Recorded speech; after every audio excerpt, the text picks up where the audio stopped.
Hello, ladies and gentlemen. Welcome to another edition of On Point, on Focus on Liberia. As usual, we have our most distinguished panelists here who are experts in their own areas that are basically relatively unbiased and balanced, with the exception of me, who is actually an unbiased seditian on here. Mr. Padmore comes to this place with some reasonableness. Mr. Eastman, as usual, he considered himself a nationalist. So here we are. We have several topics today we're going to be discussing. But before I go any further, let me say hi to our fellow panelists. Mr. Eastman, how are you and how is the capital? Hey, hello everybody, all Liberians out there in YouTube land and in Facebook and on the radio. The nation capital is busy as usual. We've seen a lot of changes in the world. The big talk is the Ukraine and what it's going to do with the ripple effect it will have. So I'm glad to be on this program to be able to talk about the way these things affect Liberia and how we can prepare and remedy some of the issues that we're facing. Thank you. Thank you very much. Mr. Padmore, as usual, you are on point. Yes. Thank you so much, Mr. Gayman. I'm out here in the great state of Minnesota. Today we'll have the president here with us. The president is visiting. There's a memorial service for Walter Mondale, who was a lifelong Democrat, presidential aspirant, former senator, and so they're having a memorial service. So the president is out here today, and so I was glancing at that program before we came on this. But we're out here. It's good to be with you guys, and hopefully we can spend the next hour or so moving Liberia forward. Thank you very much, and my condolences to the state of Minnesota. Walter Mondale was a great politician. He was former vice president under Jimmy Carter, senator from the great state of Minnesota, a tactician, a politician, a brilliant man from that great state. It's a great loss, but he lived to his fullest. So let's go through some of the topics. As usual, we discuss issues that are the current event in Liberia, and we have some of those issues here that we're going to be discussing. As you know, everybody on this particular panel come to the show with some expertise and some love. There's a certain part of Liberia, of the culture of the society, that we take special interest in. For me, all of my life, I've been public policy, but it's always been on the side of youth and the elderly. And I was surprised, well, not surprised, but when Mr. Eastman came about and said that he wanted to actually discuss youth empowerment. So we're going to discuss that. I think it's a great topic. It cuts across party line, it cuts across age. It is something that we all have a vested interest in. But let's go down the list and see what is it that we need to be talking about. First on the list is, does the Liberian government have a youth empowerment program? If yes, who is in charge and where is the impact? Second on our list, the LACC case against Commissioner Brown, that is the election commissioner, was dismissed. What does this say about LACC in the absence of the ombudsman office that was established by the Ellen government? 3, the acquittal of Gabriel Massacre of all war crime charges in Finland. What does that say? What the ruling say about war crime economic crime courts in Liberia? Because most of, actually, there was the first time that the international community came on Liberian soil, took deposition and interviewed folks, and now they have actually cleared it out all charges. What does this say about the economic crime court in Liberia? And then we have what happened to ECOWAS court rulings about Councillor Janet. Why has the government of Liberia not honored the ruling in the Consul General's favor? What is the next step for the former justice, the associate justice? So here we are, Mr. Padmore.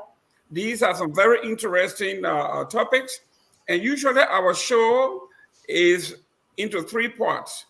We introduce ourselves, obviously, and then we do the introduction. We do a discussion. Then we read our comments and take calls and then go to our final closing. That's how it is because we want the show to be interactive.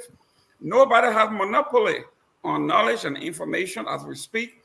Join the show, ask your question. Don't be afraid. You can call, you can type, we will read a comment. So, Mr. Eastman, adjust yourself a little bit. There you go. Youth empowerment has been something that you have talked about. We have talked about. When you go to Liberia, you see the young folks in the streets. Today, I saw Kwame Weeks, the gentleman for the agency for, I guess, is it the media arms of the Liberian government, on the street talking to the beautiful children that were selling sugar cane. And he patronized them, interviewed them, they spoke well, but they are in the street. Obviously, they could be doing more than just selling sugar cane and everything else. So this is a very important topic. I know it's very important to you. How did this come about? Thank you. Many times it's been told that if you want to measure where a country is going, just look at the youth. If the youth are not engaged in education, in programs that will develop them, develop their entrepreneurship, develop their leadership capabilities, if they're not engaged in these programs, then you kind of know what your future is going to be like. Frequently we hear about Zogos and what was being done to address those issues, but it's much greater than that. There are several programs that have been set up around the world to address some of these issues. One program that comes to mind is the Young African Leaders Initiative. This is something that's supported by USAID, that they establish funds at universities to start bringing youth up through these programs where they learn about, become aware of what it's like to be a leader, what it's like to take their societies from one level to another. If we're not preparing, this is more important than building roads. For me, it's more important than building roads. It's more important than water. I'm not saying these things are not important, but equally important is our investment in our youth. And if we're going to have a better Liberia, we have to highlight youth development, youth empowerment right now. Because a lot of the people who are older now, in their 20s and 18s, they have attained a certain level. But if we start now, we put good resources now in our younger children, then we can expect Liberia to be better tomorrow. And we hear about some programs at the Labor and Youth. They're supposed to be championing these things, but we don't see enough. And especially women. Women are the pulse of Liberia. A mother it will take care of her child. She will not abandon her child. We have seen fathers abandon their children, but not mothers. So if we train, educate, and empower a young lady, we have supporting whole families. We are supporting legacies to come. And I think there's a lot that not just the government can do, but private business, private enterprise. If we want Liberia to move ahead, we definitely have to steer our youth in the right direction. It's not difficult, and it just requires a little sacrifice. It requires focus. But this is near and dear to me because that's where our future is. And if we're not taking care of our future, then we will not have a future. Thank you. So go Yeah, ahead. go ahead, Lan. So there are other programs too that are in Africa that we don't see Liberians. I don't know why these things not taking hold in Liberia. They've got another program called the Young Africa Program. This is another one that the Netherlands established to help African youth grow and empower themselves to increase their employability. A lot of people look for jobs all over in Monrovia. They say there's no jobs. But look at the skills. Do they have the skills to be employed? If we give youth artisan skills, carpentry, metallurgy, computer skills, then we are preparing them for work. But if we can't underestimate the impact this will have. I remember when Kwame Nkrumah started Ghana, most of what he focused on was educating the youth. And you see what Ghana is doing today. They are exporting their professors and the teachers to foreign lands. So it's just like growing a crop. We have to grow our youth. We can't expect it just to be like it is today. We know our school systems are troubled. They have issues. So we need to bring this as a national focus so that we will not miss, we won't miss this, drop this ball for a better Liberia. Thank you. Mr. Padmore, young people, I've seen over the past year or so, you and I and other agencies, individuals are working to empower young folks, take them out of the dungeons, bring them up to school, and all of those things that we are all doing to complement this government. If you look at the numbers, they say up to 65% of the population of Liberia is under 30. That is a very, very vibrant and young population. I sit on the board of directors. I work with the Boys and Girls Club, Big Brother, Big Sisters, all of those agencies that deal with children. So I know much about this. What are you seeing and what should we do? Thank you, Mr. Gayman. So I'm reminded of a saying by T. Ebenezer Ward, and he was a pastor, a statesman.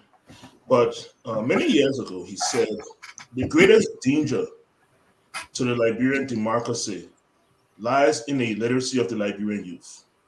This was long before the war. This was long before, the progressive movement and all that. He saw this. And we continue to experience that today. There's some basic structures that need to be put in place. That if you don't have that foundation, all of the other things crumble. I work with a lot of Liberian youth who apply for scholarships and other programs, but when they write their material and you take upon it just to proofread it, you are highly disappointed. And it's not because they lack the intelligence. It's not because they have a low intellect. It's because they don't have the basic phonetic skills, subject verb agreement, how to write a paragraph from beginning to end, how to flow from one to another. Those basic things is been left out of their development. And so now most youth just want government job because they understand with government job I get a big desk, I get a car, and I will come across money somehow, some way that would change my life. And they see business not as a motivating factor, and so I think what Liberia really needs is a paradigm shift. Youth, the youth in a country is a perpetual thing. When you when you think that you have identified one group of youth, within a decade you have a whole different group that has come up, been born and come up. And if you so you continue to have the same challenges if you don't fix the problem. And I see a lot of people want to fix the youth, but what we really need to do is we need to fix the problem. So I know that the Ministry of Youth and Sports, they actually have a whole department on youth, a whole department on like Mr. Eastman was talking about, VTech, vocational training, that talks about all these things, craftsmanship and all of those things. And that is something that, to be honest with you, I was in Liberia during the war. There's something that we have been doing for the last 30 years. I worked with an international NGO that we did train people in those kind of craftsmanship. But once again, you only train a certain group. You have another youth upcoming that is lost in that, and we've seen the trend to Zogos, and that is because of a broken system. That is not because somewhere along the line we didn't train them or we didn't do something. It's a broken system, and so we really need to focus on the system, because we've done ours, but we have a group of people that we intend to turn the country over to at some point in time, and we owe it to them to prepare them for such an endeavor, because Liberia, I hear people every day, Liberia is all we have. Well, like, if Liberia is all you have, then you must be be focused on making sure that when at some point in time, when those young people come up and take over the country, they're prepared. They're prepared, and so I'm hoping that whether it's this government or the next government, that they will take a vested interest in the youth. And what I mean by vested interest, you cannot make that paradigm shift if the Ministry of Youth and Sports, runs on a $10 million budget. Mm-hmm. And there's 30% of the like what do you say? Well, 60% of the country is less than 30 years old. And the Ministry of Youth and Sports running a $10 million budget. They're tied. Their hands are tied. There needs to be substantive investment in the youth. And yes, and it will take away from other things, but it will pay back. It will pay back. When you have a healthy youthful society, educated and ready to be productive, they will give more than we have invested into them. Well, Mr. Eastman, I think obviously I'm part of the education system here also. So one of the things that they identify here is if a child cannot read by third grade, that's the grade where they retain the children if they cannot read. And they tell you that if you can't read, you can't do math. So if you can't read, it is impossible to do a resume and all of that. And to compound that, we had a whole generation lost. We talk about 15 years of war where there were no instructions. So here we are, those kids that were recruited, those child soldiers we talked about, that were 12, 11, 10, that were fighting small ball soldiers and all those, they are now, this is 15 years later now, they are now 25. They are the group we are talking about here, okay? This is the working group that we have. They can't read, they can't write. Those who can read, they are semi-literate, they can't comprehend. And then we compound that by our Republican constitutional democracy, where we do election, where we do direct election, where we elect one of our own. So now here we are, and I'm going to use one of my own homeboy as a typical example. We talk about a Chorus Gray, a young man who grew up very poor in Sodinwin area. After the war, he made his way to the legislature. Okay, now this boy from Sodinwin has become a millionaire. So now everybody is saying, well, if Gray could do it, I can do it. He didn't go to university, he didn't go to Harvard, he didn't go to LU, and he did it, so I can do it. So now, like Mr. Padmore is saying, everybody now is casting their net as far as, and everything remains at the foot of Congress. So everybody wants this quick impact, this quick aggrandizement, instant gratification, because for you and I to make $1 million, we'll work out of our lives. If I just try my luck, they call it try your luck. If I make it to the house, I'm an instant millionaire. So how do we juxtapose or reconcile the differences where We are telling folks to go to school, put in the work, and it's going to pay off. And then on the other hand, we got lawmakers that have not invested in anything, becoming instant millionaires overnight.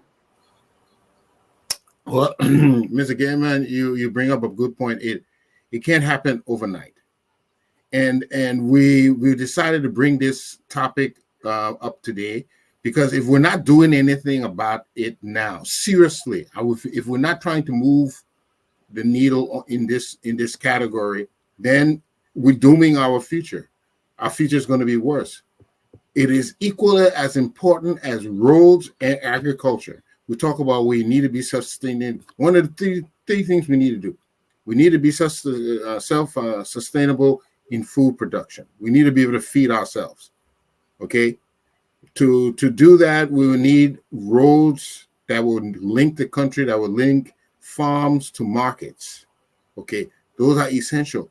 But just as essential is growing our youth ability to earn a living, to lead the country, and to do so many other things. It is equally as important, and we can't underestimate how effective this will be for nation growth. Toba used to refer to them as the precious jewels. These are our jewels. And we can't do enough to put them on track right now. Just like we were talking about, there's the educational level, the reading level, the skills level. How do we compete if we're not meeting certain standards? All right, so it has to be a national movement to get our youth skilled, make them more capable to prepare to lead and to be the scholars of tomorrow. But it's very apparent that we're leaving this behind. We're not focused on this, and another 30 years will go by, like you said, and we'll be in the same shoe we are in now. What is going to happen if we do not prepare our youth now? All the opportunities of tomorrow, if Liberia ever has more industries open, people will come from foreign lands and take over. We are already seeing this in government now, that the top positions for engineers and technocrats, they're bringing them from neighboring countries. They're not homegrown. They will eventually take over completely if we do not prepare our youth. This is a matter of national security. We have to prepare our youth to lead tomorrow, or we risk the country being taken over by foreigners. Thank you very much. I know we spent a lot of time on it. To do some due diligence, I think we will call someone from the Ministry of Youth and Sports. I know Honorable Zulga Wilson is listening. We will get in touch with the ministry so they can come and educate us on what is the platform, what is the future map, the roadmap for our country and our folks. Because as you all know, this is where we are, and we have to do the best we can to make sure that the next generation that take up after us. I know there is this word, and I know Michael will agree, Mr. Eastman will agree. Our generation, I consider, like the American man said, we are the greatest generation. We are the last of the Mohicans, I can say. The classical education, the arts, the sciences have to be rebuilt. So we've seen a new beginning. We are that last, the greatest of that generation. After the Talbots and those guys, we were the next that were prepared. The war drove us out, and now we have a vacuum. But let's transition into something that is keen to every one of us here. Let's look at, we have this thing called LACC, which is our agency that actually is supposed to keep us on track when it comes to ethics, when it comes to corruption, to hold us responsible through auditing and all of that. The case came out that it was glaring that the commissioner of the Elections Commission herself was ensnared into corruption, massive corruption, where she, and I'm talking to you as a seditious, massive corruption where she gave a $180,000 contract to her brother. Not only that, but the material that they offered to the Liberian government was a mere $1,500 thermometer. Not only that, have they purchased it for even the $180,000 and gave it to the government, but they purchased it and then turned around and leased it to the government. So the LACC booked her for corruption. She went to court, and yesterday, day before yesterday, she was vindicated because they are saying the LACC has usurped the power of the ombudsman, who's supposed to actually do the investigation and then recommend prosecution to LACC. So the LACC went and basically became the judge, the jury, and the executioner. Hence, they threw out the case. They dismissed the case. It doesn't mean that she's not guilty or guilty, but the idea here is that the proper authority should charge her and then move forward. Mr. Padmore, I think you are following the case as I am. What does this say about our LACC? Well, I will try not to lay blame at the feet of the LACC. I think they were over ambitious with this case, and so they jumped over several loopholes. But I think it speaks to a greater problem. Government is of many different parts. And in order for government to work effectively, all those parts have to be working in quantum for that to happen. And when several of those parts, especially very important parts, are missing, then you have such.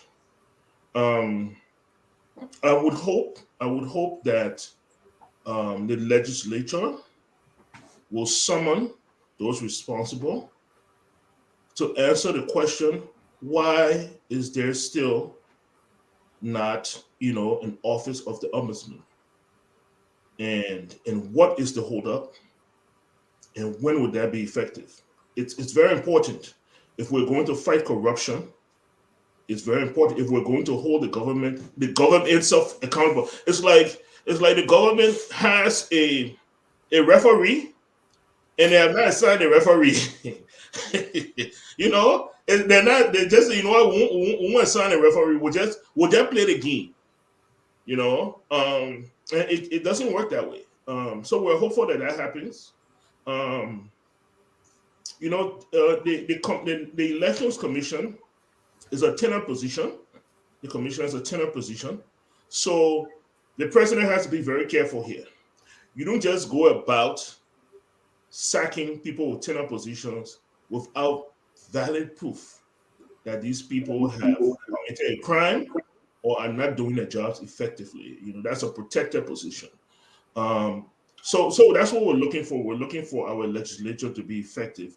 But it's, like I said before, it speaks to a greater problem.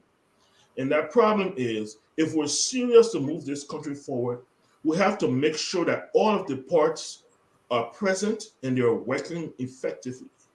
Today it's the office of the ombudsman, and tomorrow it is, it's something else. And then the day after, we'll talk about the foreign minister and not being able to travel. And we'll talk about, the challenges of the city mayor. We'll talk about, should we still be appointing mayors or should they be elected? Those are the little things that, if we can put those things together, then we can effectively move the country forward. But it's almost like you are working against yourself. It's like, it's like you are pulling the wheel in the mud, or you're trying to push a car with flat tire. Let me put it that way. You're trying to push a car with flat tire. And somebody need to stop and say, hey, how about we fix the tire? And then we'll see whether, how fast this car can go. And I think that's what we are. That's how I look at that. And that's what we are. Um, I'm happy that the judge, even though she dismissed it, even though the case was dismissed, but it can still be brought. It can still be brought. It just needs to be brought through the proper passage. I'm glad that the judge was aware of this and did not overlook it. I think it is important. Processes are important because they set precedent. And so I'm happy that the judge identified, even though it's a letdown because we really want to fight corruption, but I'm happy that it was acknowledged that, hey, you guys did not go about the proper way, so go back and do it properly. Whether it will be brought back, that's a different thing. But yeah, but I'm happy because of that. Mr. Eastman, Yeah, Mr. I, Eastman, this is those of us who consider ourselves seditious or patriotic Liberians. I was one of the first that called, and I have to apologize to the president. That's my president. I have to call McGill and apologize because I was the first that wrote him and say, fire this woman, and I listed all those that needed to be fired. Little did I know, and I have to admit here on national TV, that the process that Ellen had put in a process called the ombudsman, whose job was there to do the investigation. That position was established, but was never funded. So that office is just vacant. They don't have the money to fund it. It's a whole bureaucracy. It's a whole agency that needs a whole budgetary section, like the rule of law here we're talking about. So those are who jump on the president, you're not taking action, I will fire all of these people. We have to be educated to the processes, like he said. When they called me and told me, said, Mr. Gayman, slow down, go ahead and read this stuff, that it dawned upon us that consider ourselves part of this intelligentsia, that we speak faster than we think sometimes. So here we are. I think I was one of those who were out here saying the president has to do something, get rid of these people, set an example, use these people as a deterrent. Little did we know that there are legal processes that as leaders, that's why they get paid the big bucks, and we are not. As leaders, they weigh a lot of stuff. Like for Eastern president, we have Archie Bernard as a legal counsel, legal advisor to the president. So these people look at things on a broader scale than we do. So here we are. How do we go from here? How do we fund this ombudsman? How do we prosecute all these? Because on the elder we have like this is 78 audits. And now President Weah is doing the same thing. If you don't have that prosecutorial arm, or even if you didn't do the investigation properly, you wasted time and money. mm-hmm. You know, what's going on with the LACC is not uncommon. We see this happen a lot in Africa and third world countries, that they put together a group that's supposed to be about stamping out corruption. But it's laughable sometimes, because if the government is not full force behind this group, it becomes a toothless lion. The government has to have the will, even though they do this legally, they have it on paper, but if there is not the will and the finance behind it, nothing will be achieved.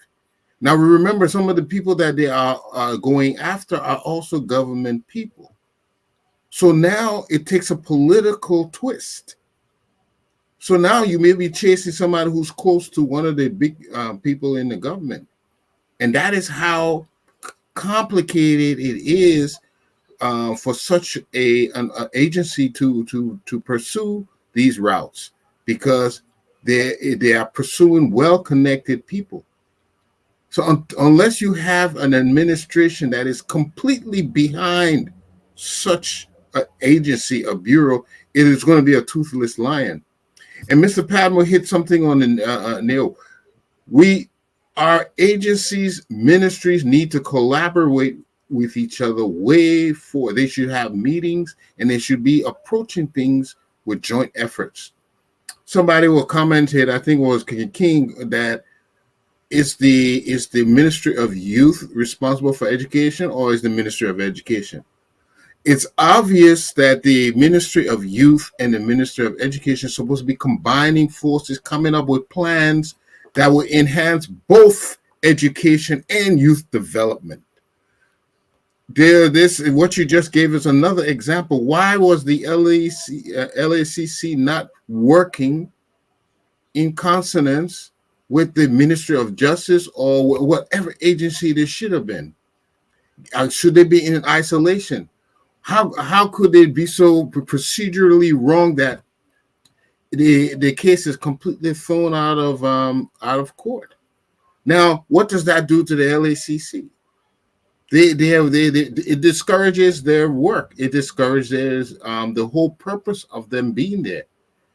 So if we're not going to, if the administration is not going to put anything behind these organizations, they're not going to serve very great purpose.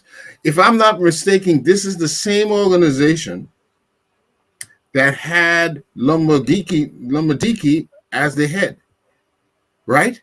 Mm-hmm. And this is the same, and he was not even properly vetted. Had he been properly vetted, he would have found out he was not. He had falsified a lot of documents. So, are we actually trying to make these things work, these institutions work? You see, when these things were established down the road, the ministries, the agencies, it were not figurative positions where you put somebody there and they become the big shot and they fold their hands. These people, these ministries, these agencies were created to do a certain function. And the people who lead them have to ensure that they're doing it.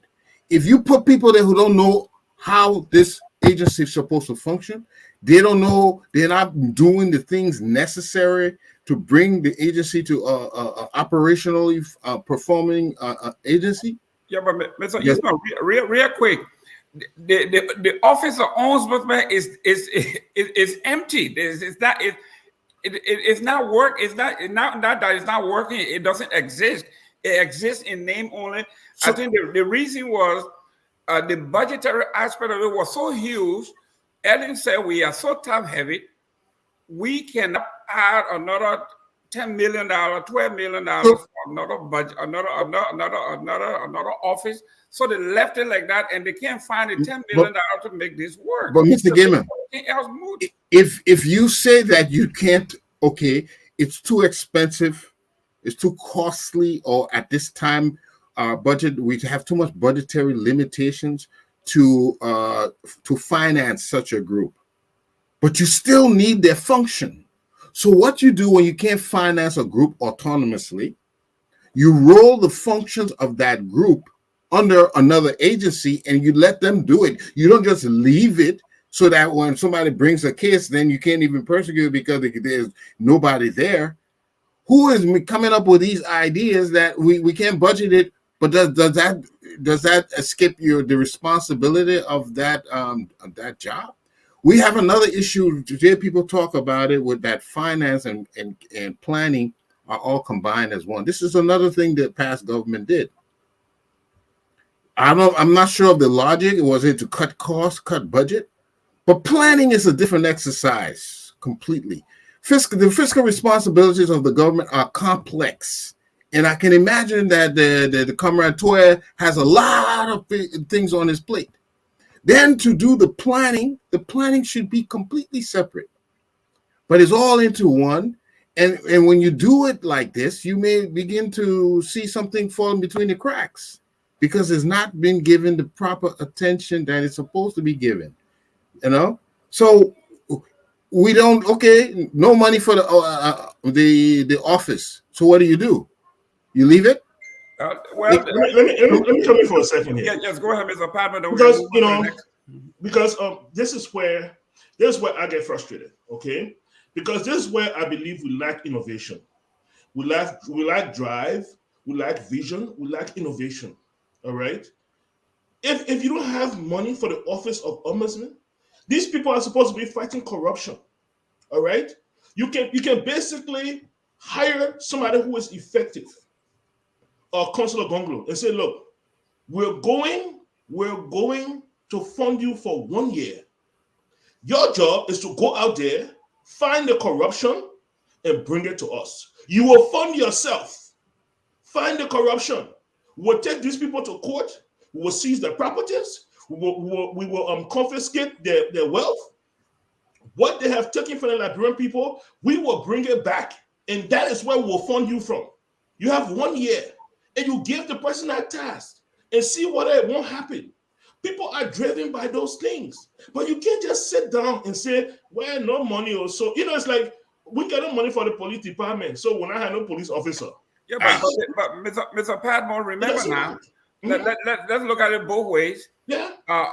You are personally having 80% of your budget are remittances. I mean, that's the money we eat. Basically, you got only 20% of the budget to do development. Even when Ellen delayed the census, that was one of the main reasons why she delayed the census twice. Because for every representative you bring on close to $2 million added onto that. And there were about 4 or 5 positions that were coming. So we were talking about maybe close to another $40 million added onto the budget. So she decided to delay the census. Same thing with the ombudsman. It is legally established. So that means for anything to happen, it has to be repealed, like they did the salaries. These guys wrote their own salaries and they made it into law, and the president signed it. To reduce their salary, now you have to go and repeal it, and to ask a representative, please cut your own salary, sack yourself. True, this is where we are at this point. But while we are there, let's move on to the next. We can come back and visit. Sure. Let's go to the next topic here. If we could see it on the screen here, so we can address it. But number 3 on here would be the equator. Everybody, including the ANC and most of the folks that we know, we are talking about, not you, but most of them, we talk about the War and Economic Crime Court and everybody running around. But the intricacies of War Crime Court to be established is just more than just talking. Lately, Friday, Mr. Jibril massacre from Sierra Leone that caused havoc in Liberia was acquitted of all charges in Finland. And what makes it critical is that Finland brought part of that War and Economic Crime Court on Liberian soil, where they took deposition, they interviewed folks, they did everything that they were supposed to do. And upon collection of all the evidence, they took it back to Finland to a proper jurisdiction, unbiased jurisdiction. And this guy was clear on all 9 counts. All 9 counts. And they are proof that witnesses were being coached, that the War Crime Court's own evidence collector that was on the ground, he was hoaxing and coaxing folks and paying folks to frame people. All of these documentations came out, and the gentleman is clear on all charges. What does this say about our own quest for War Economic and War Crime Court on our soil? Okay, so first let's give a little bit of history so that we know exactly where we're coming from. Massacre lives in asylum, right, in Finland. He was given an asylum in Finland by the Finnish government, and he was basically cleared of all of the things he did in Sierra Leone. All right, and he's been living there ever since. A free citizen, nothing over his head. Other lawyers decided, what can we catch this guy on? And then they decided, oh, well, his asylum and his deal with the government was only about what happened in Sierra Leone. It didn't have anything to do with Liberia. So they found a legal loophole with which to hold this guy. Many people were not happy with that because they believed that they did this for peace in Sierra Leone, and now people were trying to, find loopholes to bring this guy in. That's the background people need to understand. The second thing we need to acknowledge is that the war happened a long time ago.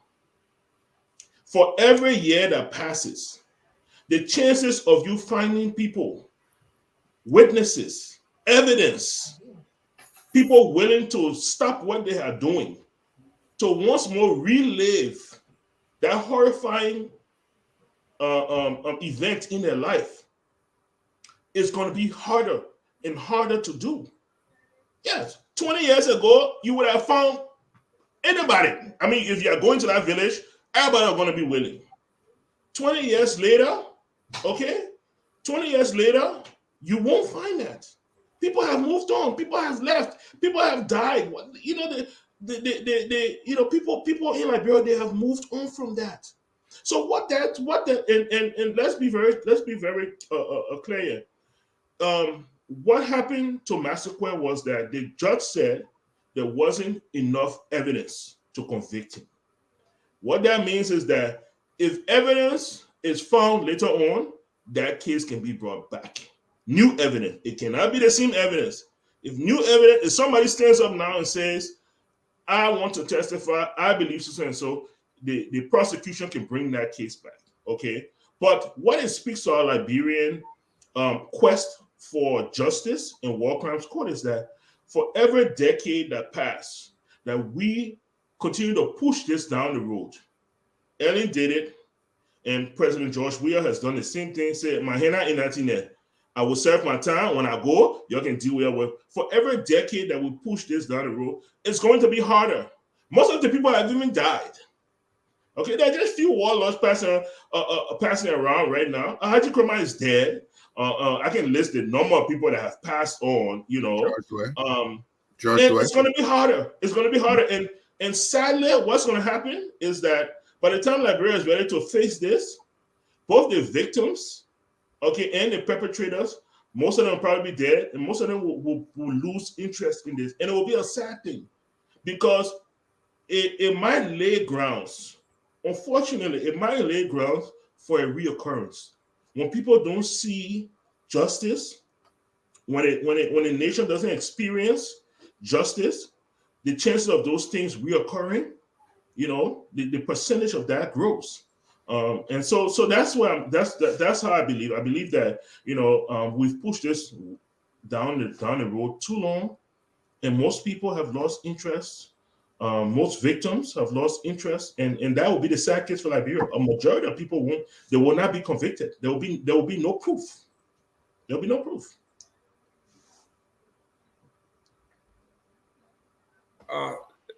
We are talking about the longer this lingers, people's memory get to fade.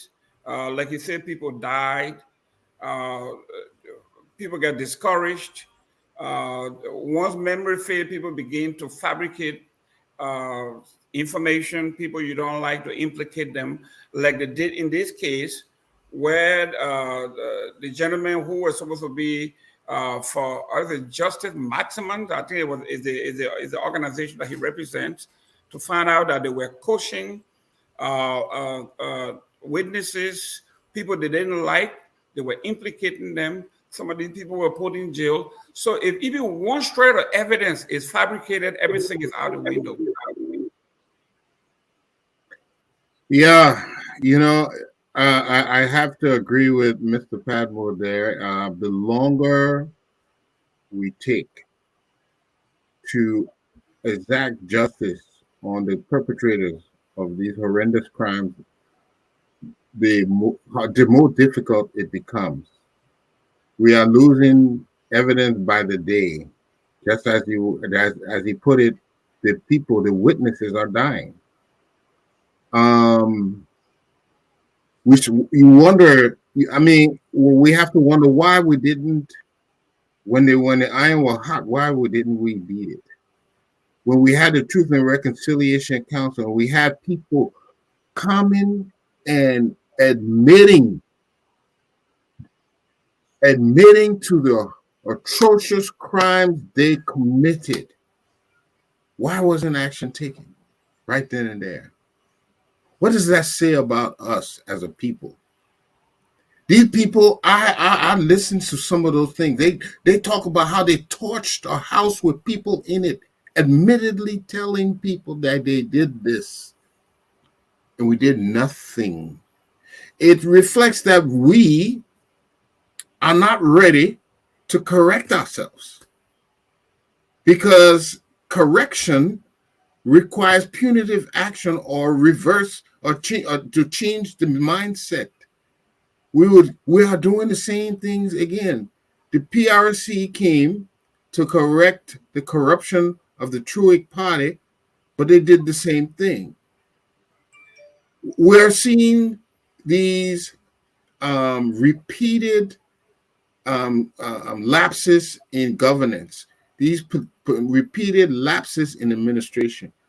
And we think that by electing somebody else is going to change anything. No, no. We're not willing to change ourselves. We're willing to see this. Now, what's going to happen eventually when we cannot, when we can no longer keep the lights on, when we can no longer buy food, then we will want to consider our actions. We have become beggars. We are not producing. We're just begging every single day. But we expect something is going to change. We have to take action. We don't take action. We'll find the thing. We'll see the person guilty, and we'll do nothing. And until we start doing something, nothing's going to change. This war in economics crime court, I don't see it becoming a reality. Not because it shouldn't, but we don't have, it's apparent that we don't have the will. We don't have the will. Well, Mr. Padmore, Liberia is very unique. When you and I have been looking over the literature around the world, war crime and all of that, Liberia is the only country where all or most of those who committed crime were actually at a negotiating table to actually divide the loot of war. Mm-hmm. When you look, we even have one in our Supreme Court. Our Senate is full of them. The legislature in the lower house is full of them. Our judiciary is full of these people who killed our folks. Our entertainment industry is full of these people. Our zoos, they are all part of this. Most of the heads of our secret society, they were all part of this. So here we are now. The people that are supposed to make these laws and implement these laws, they are all at a hierarchy of those who were killing. Now, when you look at Prince Johnson is an exception. You look at the young man, Yega Koluba, he admits that he was a general. He was vicious, but he did it because somebody recruited him as a child soldier. We're looking at Mr. Kroman. He was 102 in the police force. This is a man that killed people. And we made him to come and become the gatekeeper of the chicken's coop. Okay, those that he murdered, those that he tortured, those that he raped. Okay, they turned around and made him 102, and he was in charge of keeping these people in line. So the injustice is from top to bottom. How does Liberia reconcile this? There's no way you can go. You cannot go to the court because the court is full of most of these folks that took part into the genocide. You go into the lower house of representatives, they're all over the place. You go into the Senate, they are there. You go to our Supreme Court, that's supposed to be the final arbiter of justice, they are there. So, why are they there, Mr. Gayman? Why? I'm sorry, I don't want to interrupt you, but why are they there? Why? Well, they were elected by the same people that victimized, and some that were not appointed, that were not elected, were appointed to these positions because at the time they were at the peace table, they made it clear you got to pardon us, and then when you pardon us, you got to give me this ministry, you got to give me that one this ministry, that one that ministry. So every faction had a ministry, and they used the ill-gotten loot to come back and buy themselves into public offices, into these positions. So here we are.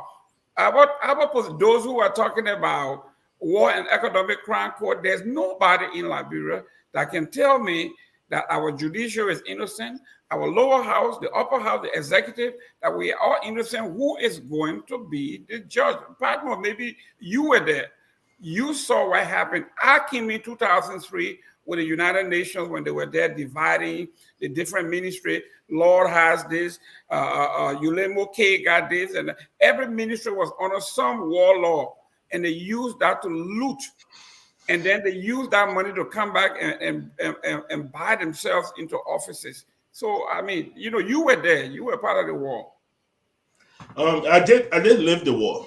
I did live the Liberian War. I was a young teenager when the war happened.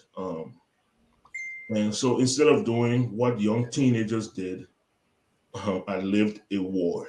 And I did experience the varying interim governments, even up to the time when Charles Taylor arrived in Liberia, and the throngs of people that came out to see that man come into Monrovia, not Liberia, into Monrovia. You are right. Liberia is a unique case. In most instances, what you have seen is most countries like Sierra Leone, what they did was they brought in people to handle this because they understood that we can do this ourselves. We need people that are not connected to us. We need people that don't share the same thing. Oh, that my uncle, that my auntie, that my brother's son, that my this and that. So we're going to bring independent people. You'll collect who you want to collect. You'll collect the evidence you want to collect, and you'll take that. And in exchange, you'll allow us to have some peace. Sierra Leone was one of those places that they made it very, very clear that former warlords and participants of the war would not be allowed to partake in government. That was written in the TRSC. Mm-hmm. We just didn't know that. Exactly. We just ignored it, No, the excuse they gave Mike, sorry to interrupt, was unconstitutional. I don't understand what's unconstitutional. If somebody is suspect of, criminal activity is not constitutional.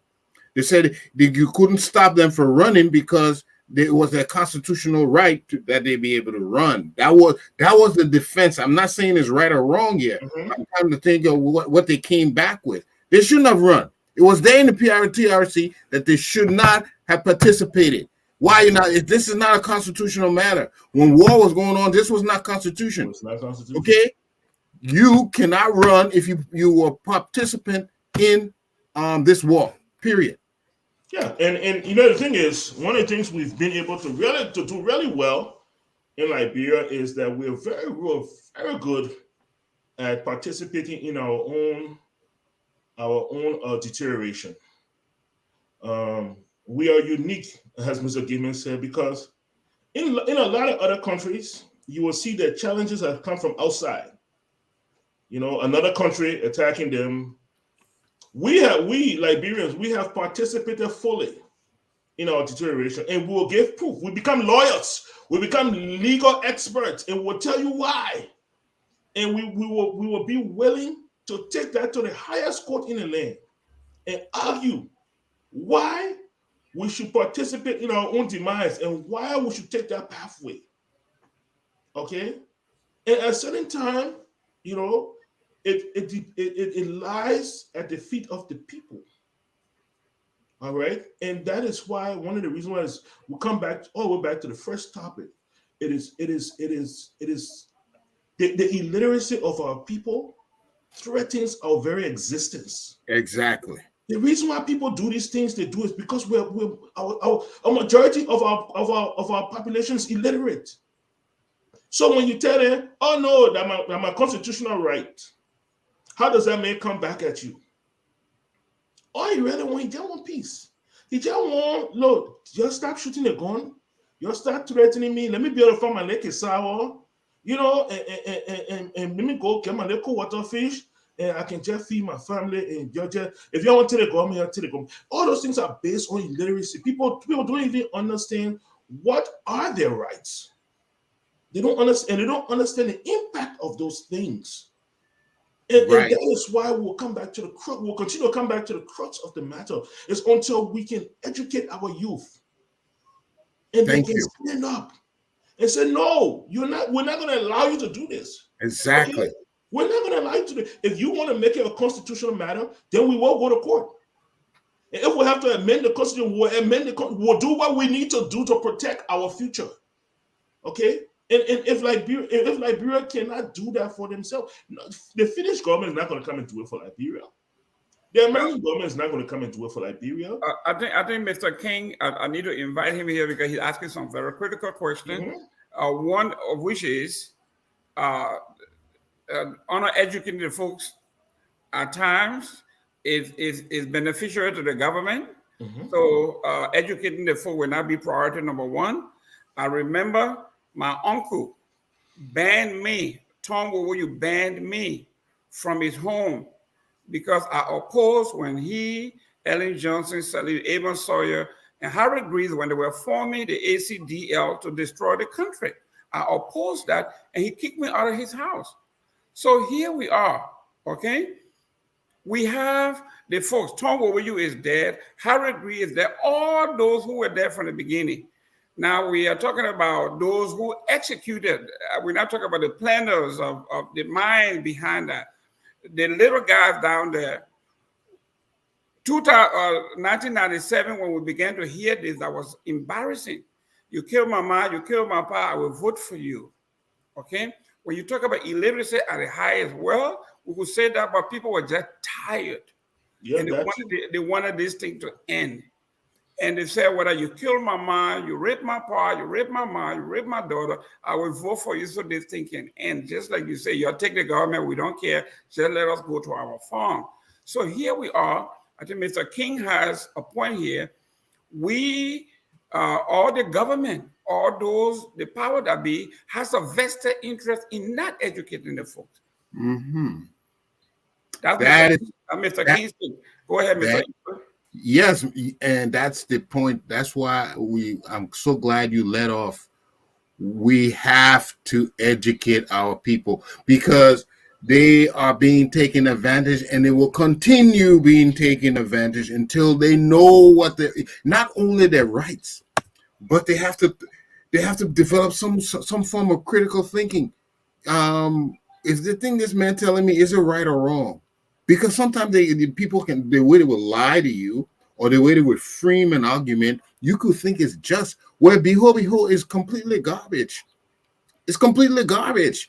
Because if I allow you to come in and become president, and you kill my mom, you kill my pa, that means I am still gonna have go experience problems down the road. It won't stop. We cannot give up our sovereignty, our freedom to people who have committed crimes and atrocities against them. We cannot give up. They will win if we give up. So we have to tell our children, the youth now, do not let criminals, do not let crime overcome you. There are better ways we can live. There's a better way we can earn a living. There's things, principles we're supposed to believe in if we're going to be a progressive people. If we're not going to be progressive, we do not want it, then we'll just continually act like criminals and petty thieves, believing in nothing, not honoring our father and mother, not believing in rules and regulations. Then we'll just remain there. But if we start teaching our youth that the only way we will progress our country is if we follow the rules that we agreed to live by, and we teach it to each other, and we stand with each other, and not bend for nothing. We have to send that message. But the message is not being told them. They're not hearing that. All they're thinking, there's some magical way they're going to earn a living, and while Liberia doesn't function as a functional society, it's not going to happen. Thank you very much. And this leads us into, we're doing very well on time. We are determined to be out of here no more than 6:30, 6:40. Let's do this. Let's go into our last section, and we can come back to everything else. There was a judgment when Justice Gayman was removed from the Supreme Court. Gayman took his case to ECOWAS and made the case. And based on what I read, it looks like he was successful in his case. And the judgment was made in his behalf. Since then, it looks like everything has come to a standstill. I have not read anywhere or seen anything where he has been compensated or been reinstated, or whether that is even possible. If that was possible, does ECOWAS have any enforcement mechanism to come into Liberia and tell the president, you have to do this, or if you don't do this, what? So I know we don't have, it's a legal thing with it. We should have, at some point we'll bring some legal luminaries here, but we have our opinion of our own as well. Mr. Padmore, talk to me, what is the status of this case and why is it so stagnant? It's like a hot potato, it's very hard to hold, but you can't drop it. So we've seen it in history before. President Andrew Jackson of the U.S., when they were doing what you call the Great Migration West, he basically went out and forcibly removed Cherokee Indians from the Midwest and drove them into Oklahoma. Okay, it's called the Trail of Tears. The U.S. Congress stepped up, right, and questioned him, and people took him to court. And the U.S. Supreme Court told the president, "You cannot do that. That is beyond your powers. You need to return these people." And when he was informed of the verdict, he said, "Fine, let them go and enforce it." It is the peculiarity of our government. Yes, ECOWAS has a certain judicial jurisdiction, but they do not have enforcement powers.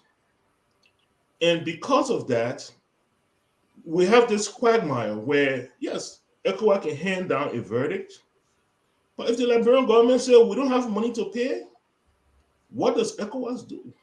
You know, I've learned that there are a lot even more complications between the Liberian government and ECOWAS right now. Even when it comes to due payment, we have not been upkeeping on our dues, and it takes away from our ability to vote, and it takes away from our ability to participate in certain important committees. It's a sheer irresponsible act, because there are times that we take people to ECOWAS court. People, when we fail in our own justice system, we take people to ECOWAS court, and we hope that ECOWAS will judge in our favor. And so at this point, what I really see, I believe the present government they basically said we're not going to pay the people. But Liberia still remains indebted to Cabinet Janet.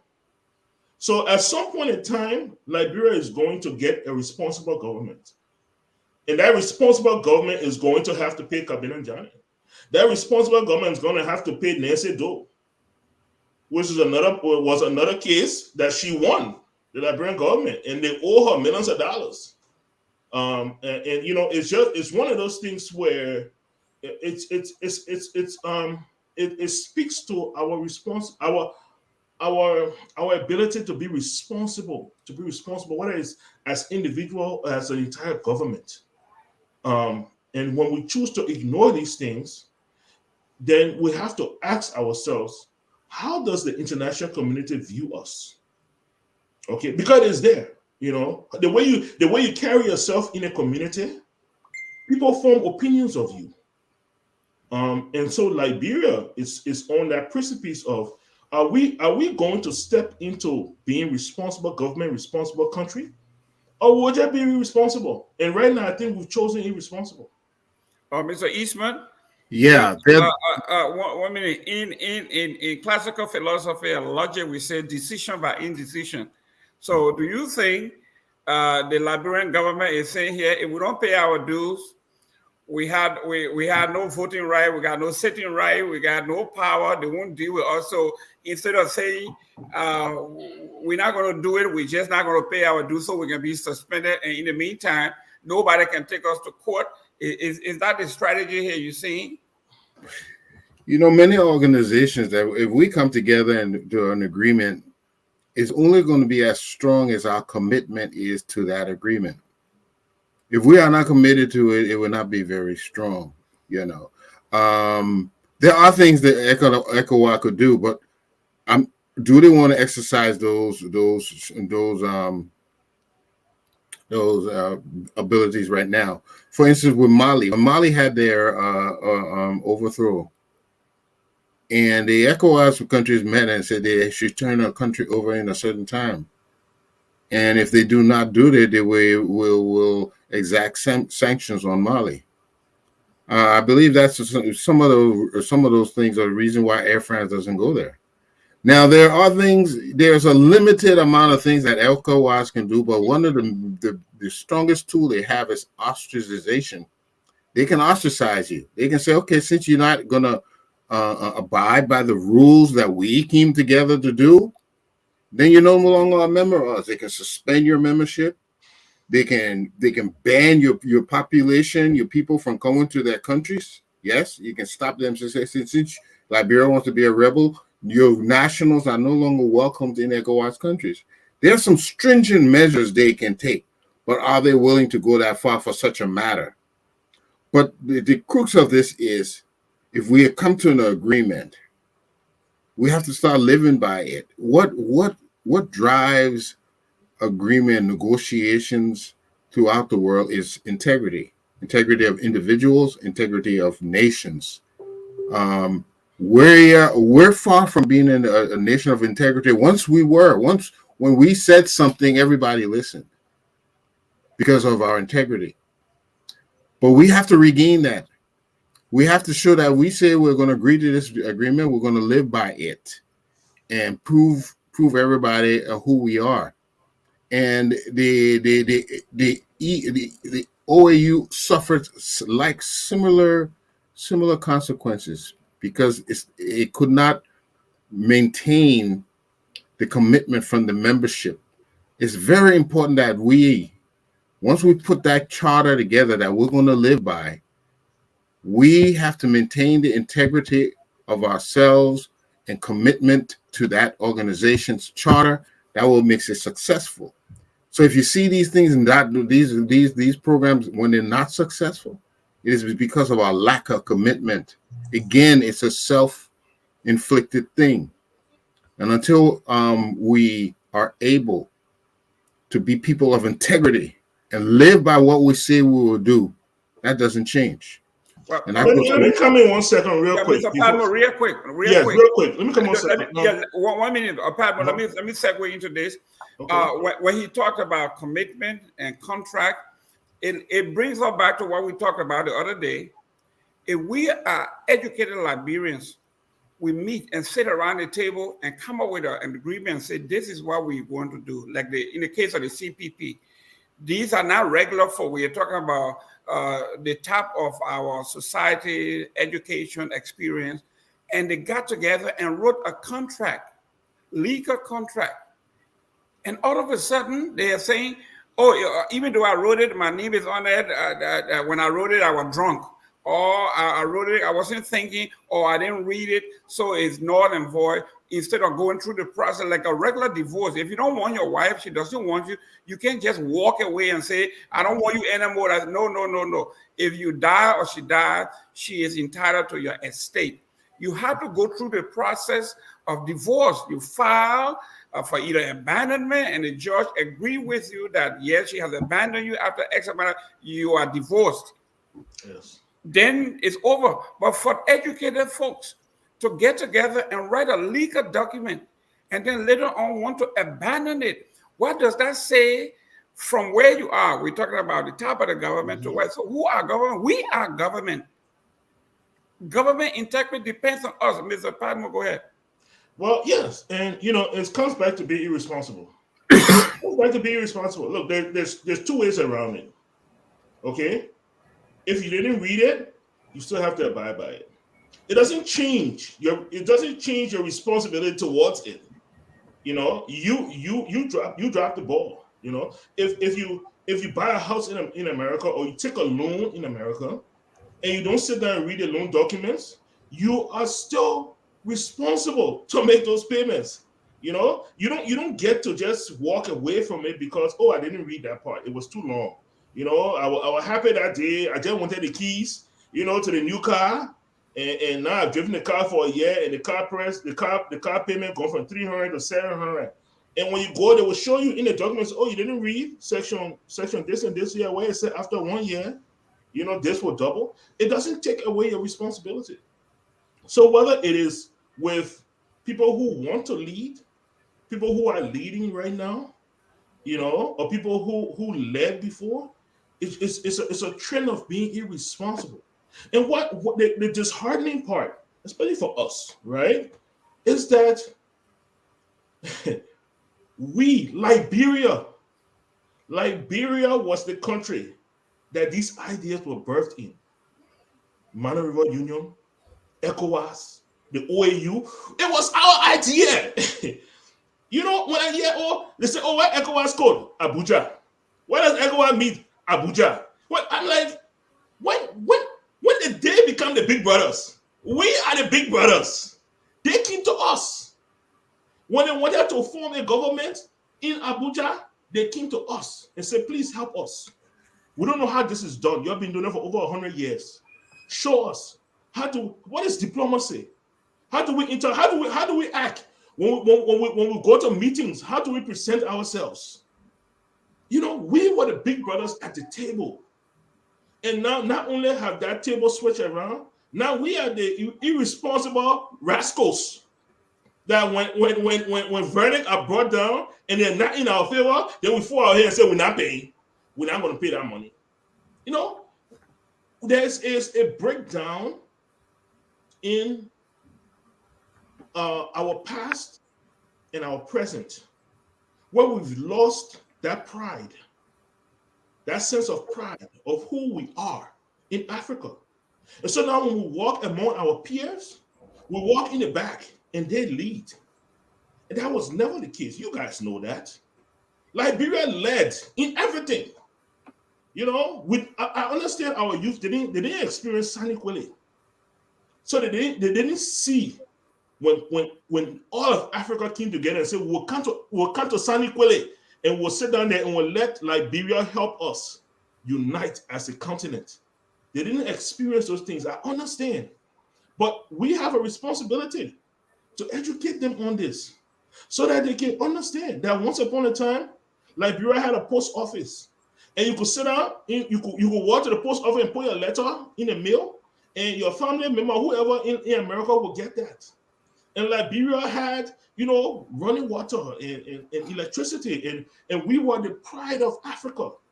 And if we have a responsibility to do those things, to pass it on, because somebody passed it on to us.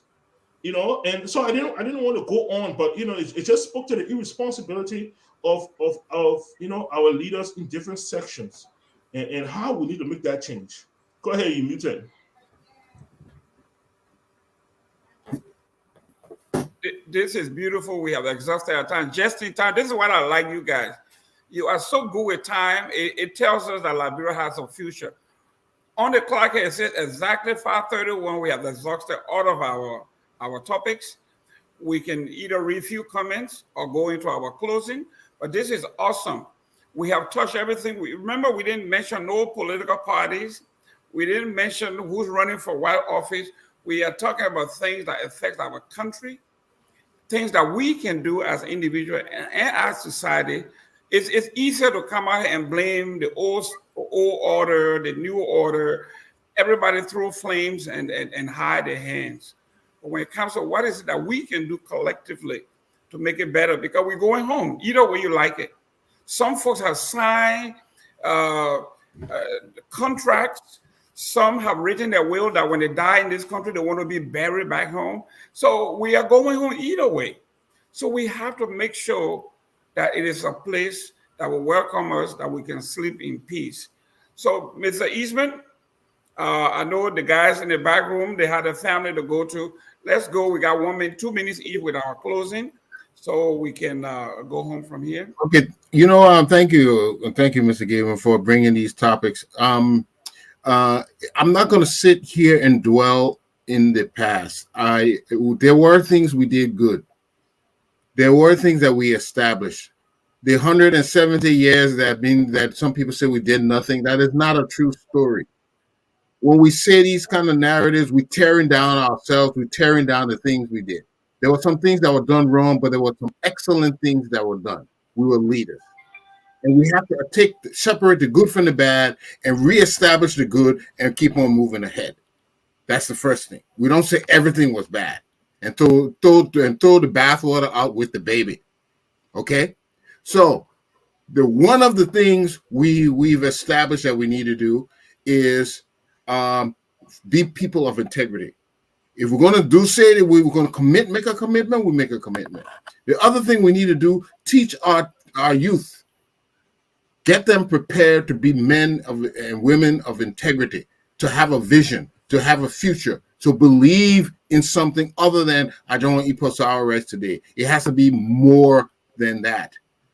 And lastly, if we're finding we need a mix, I noticed the other day Sierra Leone is inviting people, Africans from the diaspora, back to their country to take part. Sometimes we need an infusion of new minds and new ideas to help us along the way. Maybe this would be a good idea. Maybe we're stuck in a little quagmire here, but we have to be. If that takes changing our steps. But if we would get that, if it will be a benefit to us to have other people come join us, and let's organize ourselves again, because Liberia was created for everybody, any African in the world. Then let's do so. But we can get our Liberia back together tomorrow. But the way it's going, we all know it's not going to work this way. Thank you. Mr. Padmore? Thank you so much. And it's always a pleasure to join. I always look forward to Sunday evenings. And I always try to plan around this because I look forward to joining you gentlemen and discussing Liberia. I think it's so important that we do that. That being said, we have a present group of leaders, and we have a present group of aspiring leaders. And we have to lay a certain weight upon these leaders to start to make some of these changes. Heavy is the head that wears the crown. With great power comes great responsibility. And so we have to. That's why you're a leadership. You have to start making some of these changes. It doesn't have to be instantaneous. It doesn't have to be overnight, but start laying down the bedrock, and that so that others that come after you might have something to follow on. I hope this government finds a way. We found a way to build an invisible park. We found a way to establish some roadways. Where there's a will, there's a way. We can find a way to fund the office of ombudsman. We can find it. It might be a very tight budget. They might not have all the fancy cars and all the fancy desks. Go to Nocal. Nocal is ineffective right now. Go to Nocal, take over Nocal. When you find you billing, just go there, take over Nocal, sit down in Nocal billing, sit down in a basement, sit down in the executive mansion, find somewhere, but we have to do these things. We cannot as a country ignore these basic foundational principles and then hope that we go somewhere. So I'm hoping this government, the aspiring leaders, that we can find a way, whether it's the office of the ombudsman, whether it's education Liberia, whether it's other things, VTech, and other trainings. I hope we can find a way to fund these things, because without those things, we'll continue building on sand and find ourselves in these same positions. I think you know the work I do, you know, and so I'm very passionate about these things. But I'm only one man, you know. I'm only one man, and so it will take a lot of people in the diaspora. We have a lot of power. We have a lot of money. We have a lot of wealth. So maybe it would take us petitioning our government and say, look, what you need, you know? But there has to be a conversation, and that conversation has to rise above party lines. It's not who the ANC, who the sedition, who the UP. No, it's who the Liberians come to the table. How can we move this forward? We've learned a lot living in the diaspora. Mr. Gayman, you know that. You've learned a lot when it comes to the youth, boys and girls program, the parks and recs, and all these policies that cities, thriving cities, live on. You know, people should be knocking down your door, trying to extract that information from you. And so, Gayman, we want to know because we want to implement these things. And it's not just you, but Jimmy, the same thing. All of Jimmy's expertise. Can you imagine? And the people formerly or RIA. Like, really? If you have a Liberia here, I'll get you free. Yeah, you know, then you formerly or RIA. So it's those things. We have the conversation has to start. It has to rise above party, you know, and selfish greed. And through that, you know, hopefully we can move our country forward. We look forward to it. We owe it to them. We owe it to the future of our children. You know, that will leave them a better Liberia, man. We do. Thank you. For me, there are three things I want to address in this. One is there are folks who are saying to us, this project is Ellen's project.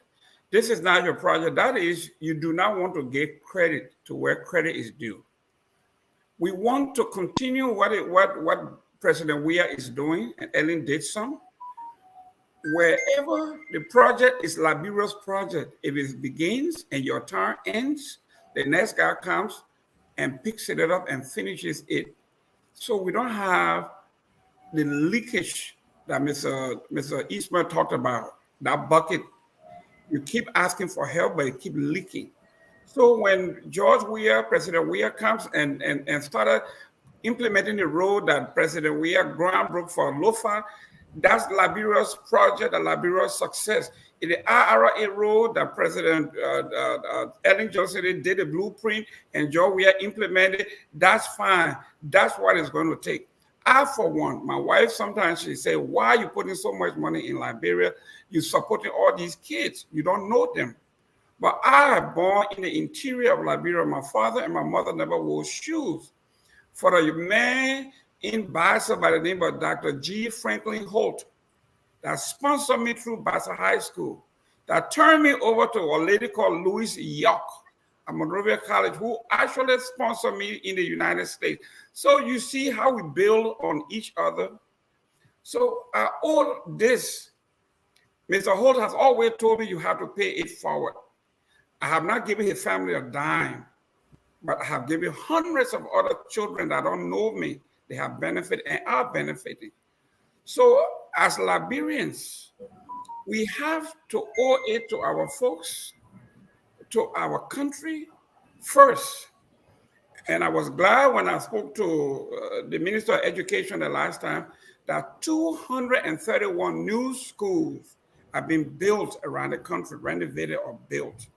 That is, he says we are going back to Western civilization. He says, Martin Luther told the Catholic and the Protestant Reformation, we cannot keep reading the Bible to the folks. If the scripture says every man is going to give an account of himself, then everybody should be taught to learn how to read the Bible, interpret for themselves. This is where we are. If we are going to progress, every child in Liberia needs to learn to read and write. So when I see all these schools being built, whether it continues in the next administration, that's a good thing. When I went to Bassa and saw that the University of Liberia enrollment had gone from 8,000 to 19,000, that's a good thing. They got some glitches there. We will fix it.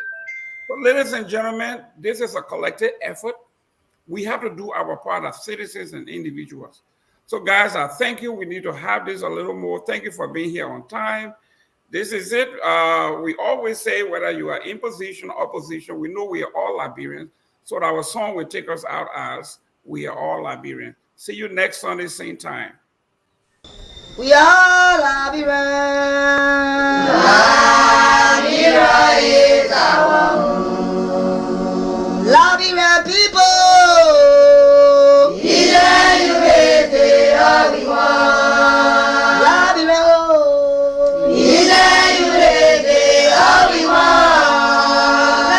Liberia.